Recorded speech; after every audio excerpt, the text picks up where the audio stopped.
understand the ambassador to Libya killed in an attack on the consulate in Benghazi. Right. Is this an act of war? Are we at war now? No. What happens here? Well, here's what happened. You had a video that was released by somebody who lives here, sort of a shadowy character, who is an extremely offensive video directed at Muhammad and Islam. Making fun of the Prophet Muhammad. Making fun of the Prophet Muhammad. And so this caused great offense in much of the Muslim world. But what also happened was extremists and terrorists used this as an excuse to attack a variety of our embassies, including the consulate in Libya. And the irony is the ambassador, Chris Stevens, he was the person who was first in Libya and helped to advise us in liberating Libya from Muammar Gaddafi, the former dictator there. So this is a guy who was actually beloved by the vast majority of Libyans. And these extremists do not represent what the Libyan people think. It is an example, though, of a broader challenge that we've got, which is... What do we do, for heaven's sakes? You know, what we've got, our first job is obviously to make sure that we're reinforcing security at these embassies, that we're fully investigating what happened and bringing these murderers to justice. That's our number one priority.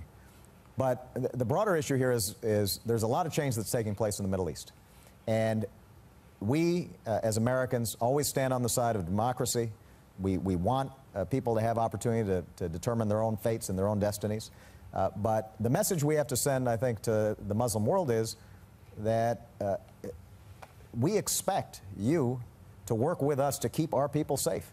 And as offensive as this video was, and obviously we've denounced it and the United States government had nothing to do with it, that's never an excuse for violence. And in this part of the region, as they emerge into a new form of government, part of what they're going to have to do is to recognize that democracy is not just casting a ballot. It's respecting freedom of speech and tolerating people with different points of view, and it means that you've got to make sure that you never have any excuses for the kind of violence against innocents that we saw over the last week. And that's a message that I've sent very clearly to the leaders of various countries, and we expect their full cooperation because that's the only way that the international order works, and that's how I think we're going to be able to see ultimately them develop into countries that are doing better by their people. I was talking to, sure, thank you. I was talking to a friend of mine, Tom Brokaw, excuse the name dropping, about this morning. And he says his experience is that the Muslim world, as you referred to it, their experience with Americans now seems to be, by and large, a guy in a helmet and goggles, night vision goggles, a Kevlar vest and boots and fatigues in a Humvee carrying an automatic weapon. That is the personification, the representation of America.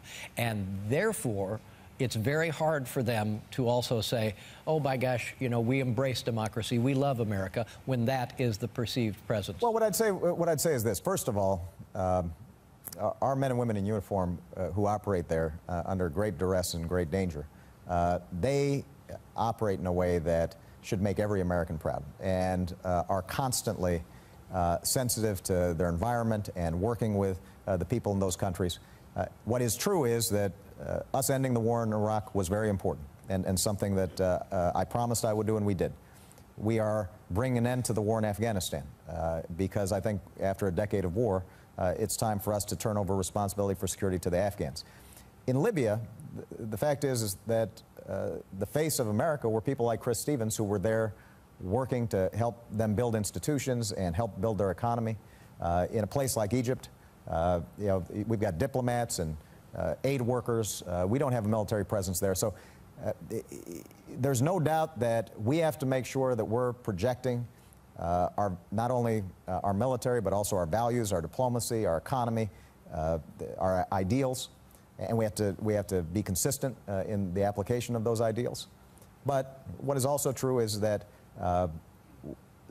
there is a strain of intolerance and extremism that is not representative of the vast majority of Muslims, but you know, Al-Qaeda is the greatest example of it, but there are other examples of that. And these countries, if they're going to be successful, they're going to have to marginalize those forces within Islam, because otherwise you're going to continue to see these cycles of violence. Do you think the man on the street in Libya, the rank and file, the people of Libya, were they outraged by this attack? Yes. Or were they celebrating? No, they were outraged by it. In fact, what was so touching was the minute this happened, you actually saw vigils, not only in Libya, but outside the White House among Libyans who live here, talking about how Chris Stevens had been a friend to them, and how sorrowful they were, and how apologetic they were. So it's not hopeless then.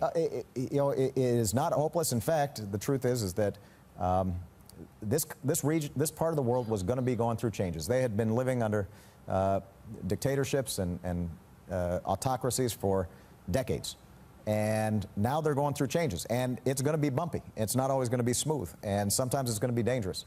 The one thing that I have to insist to the American people is that we can't just withdraw our presence.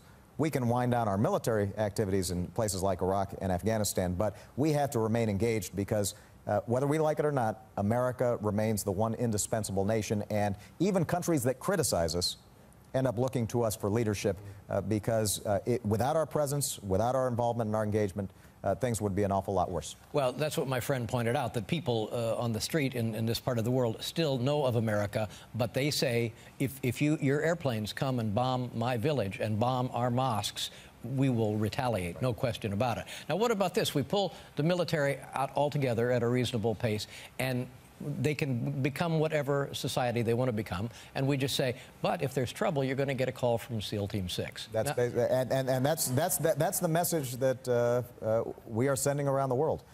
Part of what I've been trying to do over the last 4 years is to say that we can narrowly target those folks who would try to do violence against us or our homeland, and Al-Qaeda has been decimated because of this strategy.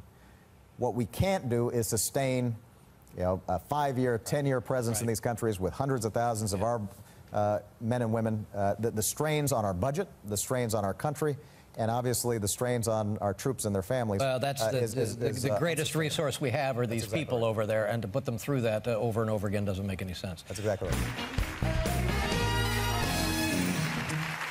Is it harder or easier to campaign as an incumbent? It's actually harder, because you've got two jobs. And, you know, you think about the events last week, what happened in the Middle East. That's something you have to focus on, as well as campaigning. But the plane's nicer now. And yeah, you know, the other thing that you've got going for you is that you've done this. You know, you've made mistakes. You've had some successes. You've experienced the stresses. You're not talking in theory. You've done the job, and so there's a certain sense that when I speak about the issues, these are ones that I've actually wrestled with and grappled with, and I'm not just churning out some talking point from some consultant or some poll. But hopefully I'm telling the American people exactly what I think. I can't tell you how much I appreciate you spending this evening with us, because I know there's many other things you would rather do. All of my best wishes to your family. God bless your family. They seem like wonderful folks, and God bless you. Thank you so much, Dave. Tell Harry I said hello. Thank you, sir. President Obama, thanks for watching. Good night, everybody.